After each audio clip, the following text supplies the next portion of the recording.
মৌলা তোমার জমিনে থেকেছি সত্য, কিন্তু তোমার আদেশ পালন করতে আমি পারিনি। মৌলা আমি বান্দা এসেছি।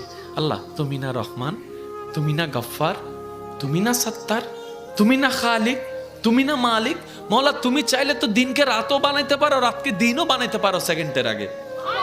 মৌলা তুমি তো চাইলে মৃতকে জীবিতও বানাইতে পারো, জীবিতকে মৃতও বানাইতে পারো। ও মাওলা, এই বিশ্বের সামনে, এই বিশ্বের সামনে, এই গ্যালাক্সির সামনে পৃথিবীর কোনো অস্তিত্ব নাই। পৃথিবীর সামনে আমি 3.5 হাত মানুষের কোনো অস্তিত্ব নাই। মাওলা এই ছোট্ট নগণ্য বান্দাটা তোমার কাছে এসেছি। মাওলা মা তো ফেরাই দেয় না, মায়া করে। তুমিই তো বলেছো মায়ের চাইতে 1000 গুণ বেশি তুমি বান্দাকে ভালোবাসো, বান্দাকে ভালোবাসো। ও মাওলা তুমি দৌড়াই দিলে কার কাছে যাব? তুমি রহমত না করলে কে রহমত করবে? তুমি ফিরাই দিলে আমি কার কাছে যাব? ও মাওলা তুমি ছাড়া তো আমার কোনো উপায় নেই, তুমি ছাড়া তো আমার কোনো উপায় নেই। ও মাওলা এবার বান্দা চোখের পানি ফেলে ফেলে কান্না